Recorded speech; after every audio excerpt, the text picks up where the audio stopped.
Ignition sequence start. 6, 5, 4, 3, 2, 1, 0. Liftoff. We have a liftoff.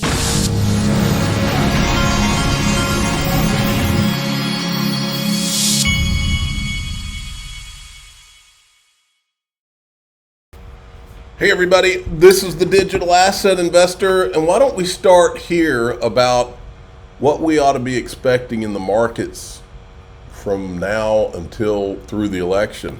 September's not great, and we always make lows in October, or we have many times, which means usually a lot of times September was not great.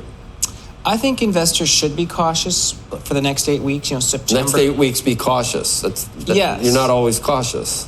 That's right. When the market's been up 7 of the 8 months this year, so we know it's an incredibly strong market, but we also have the September cuts and we have the election, things that'll get people nervous. I think in the next 8 weeks, people get a chance to buy. So I think it's good to be cautious, but just ready to buy that dip. You have, because you're fearless and you'll say anything, you have in the past actually talked about election-related trades and Trump trades. And do you see anything going on now that indicates anything to you? Bitcoin hasn't been acting very well. Yeah, Bitcoin hasn't acted well. The two things we're watching to sort of look at how election probabilities are weighed is Bitcoin and energy. I think the fact that oil is being weak, even with some geopolitical risks, tells me I think the market is starting to bet more on a Trump election. But because there'd be more production bad yes. for price, which is not necessarily the way that you might think about things, because we hear about we're at records for oil production. No one realized the reason we're at records in this country is because prices were so high that it caused a lot more drilling and activity, and the prices were high because it's harder to drill without and LNG and everything else the Biden administration did. Yeah, that's right. So people think oil should be higher here for many reasons, but oil's been weak. So I'd say that's probably the market. That's China too, though, isn't it? Yeah, China's becoming a bit more mysterious, right? There's even risk maybe of negative GDP there. Okay, so the next, and funny you said 8 weeks. It's almost exactly 8 weeks, I think. What's that? It's like 63 days or so. So some uncertainty and caution going into the election, but in your view, people should get long. I think they'll get a chance to buy long, yeah. So I think this is one of those where investors need to be cautious, but in the back of their minds, no, this is strong. I'll tell you, the way I'm looking at it, I keep looking at this chart that shows what September is typically like for Bitcoin. And so August, September are usually pretty red. August was kind of like that. The way I'm looking at it is maybe between now and through September is my last time to really accumulate at some of these while it's down. I'm going to be looking at that. Plus, it's getting towards the end of the year. That's when I typically contribute to my iTrustCapital SEP IRA. In fact, if it's hands down the iTrustCapital, I didn't even intend on talking about this, but hands down my iTrustCapital account is my favorite. It's the smartest thing I ever did as far as investing in crypto, because it's in either a tax-deferred account or a tax-free account if you've got a Roth IRA. You can go, I have a link in the description of this, and I think you can get, it's either $100 or $2 when you open an account at iTrustCapital. Go check that out. And you can also register to be in their contest. They're giving away 2 USC football tickets, and they're going to fly you to LA and put you up in a hotel and a bunch of other stuff. Go check it out. All right, moving along. You remember the other day, Robert Reich calls for the arrest of Elon Musk for resisting censorship. They ought to call for his arrest for even suggesting censorship. If we lived in a sane world, Elon Musk is defiant. He's been turned off in Brazil, but the Brazilians, turns out, they like having free speech. On September 7th, Brazil's Independence Day, people will march for freedom, protesting the judicial overreach and defending free speech. I love it. Elon Musk has now got a new paint job on his jet The GFY stands for Go F Yourself. Remember what? I think it was the Disney CEO he told that to. These people have been trying to censor him and do anything they can. And I could not be more excited about XTV. If there ever was something that's going to come along and take YouTube out, it'll be that. And I will stand up and applaud. And they know why. We've been censored and everything else you can imagine.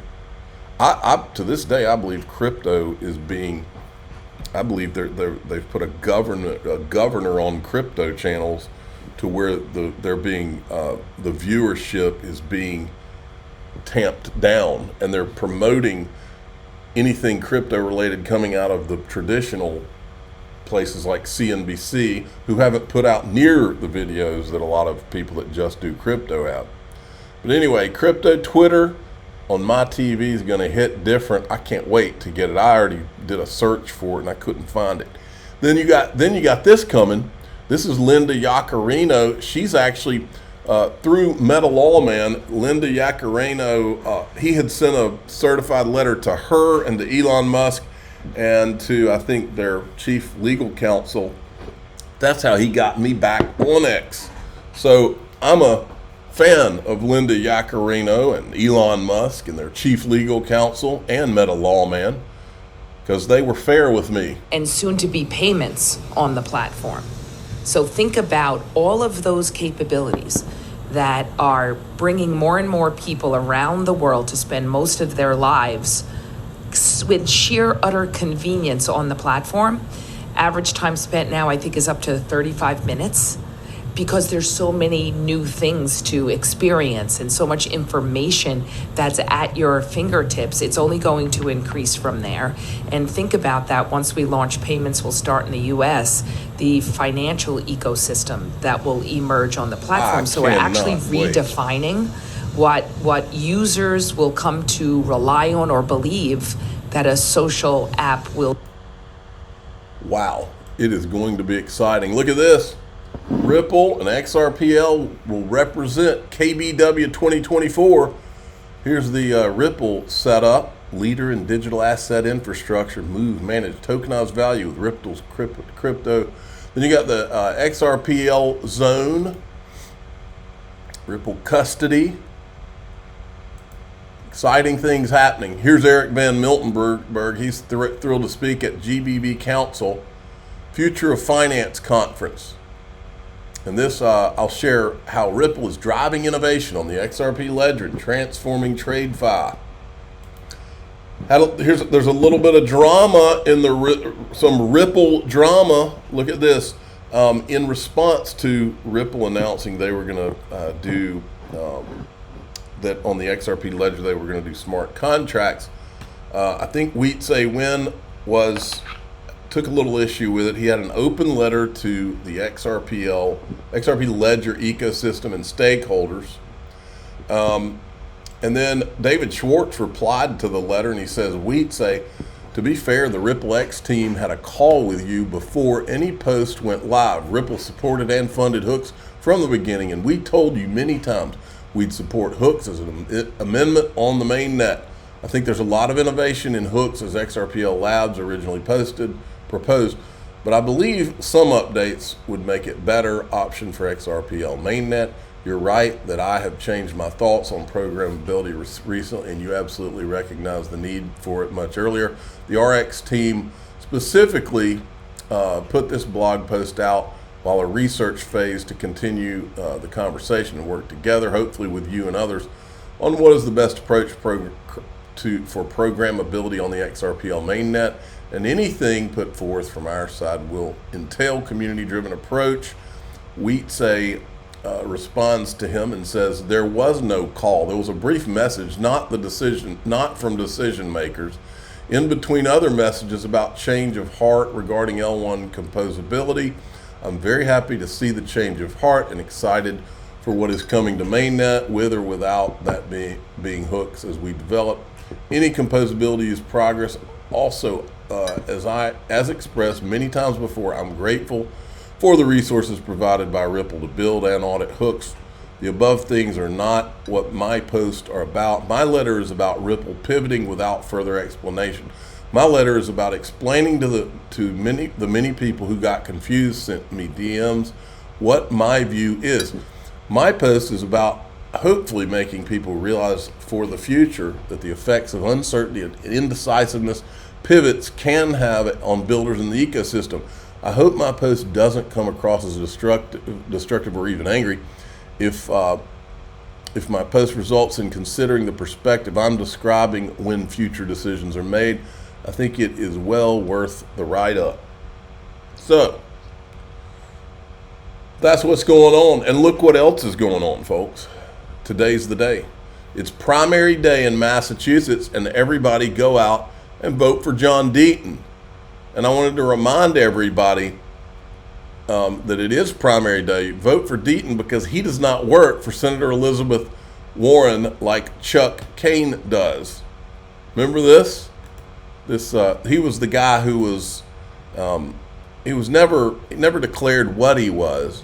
He just gave all his money to Democrats, and then all of a sudden we found these pictures of him and Elizabeth Warren and Joe Biden. This guy's a plant, always was.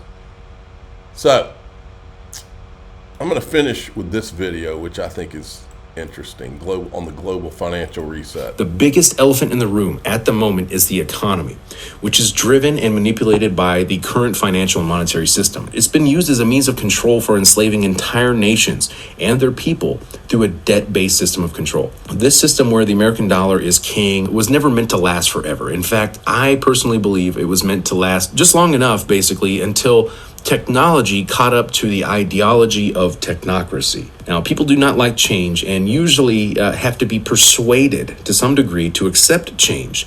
And I think that 9/11 is a perfect example of how people would have never accepted the rollout of the police state or the surveillance state, in addition to the endless wars abroad, if it was not justified by a major crisis, the terror attacks on September 11th. Now, the current economic, financial, and monetary system is on life support. The Federal Reserve is pumping trillions of dollars into the system to keep it from crashing until the new system of control is ready to go, and it's just about ready. The major central banks have been working for years to develop their own digital currencies. They're called CBDCs, or central bank digital currencies. And they're all on board. They're all doing it. You can see it coming. You can see the partnerships taking place. You can see the rollout. Now it's starting to go mainstream. It was only a matter of when and how. Now, ladies and gentlemen, this is not about money. This is about control. These private central banks print money out of thin air. They already have literally all of the money in the world that they could ever need or want. They want to centralize power. They want to control the population and ultimately reduce it. Very soon, these central banks are going to roll out their digital currencies, and we will find ourselves in a cashless society. And this is going to be the cherry on top of the international surveillance state, where everything and everybody will be tracked, controlled, monitored, taxed, and regulated into submission. This is the implementation period that we see rolling out, and it's all connected to the United Nations, the central banks, the climate change agenda. All right. Now, in DAIXRP.com, here's what we're going to talk about. I got two things. One, I'm going to show you a Facebook theory that I kind of agree with. And two, a Zuckerberg theory. And two, I'm going to show you something that I was watching and I was like, this is bizarre, creepy, and scary all combined. I'm going to show you that video, and it has everything to do with where we are as a country. I'm the digital asset investor. I'm not an investment advisor. This is for entertainment purposes only. Please subscribe, hit the like button, tell your friends and family, away we go.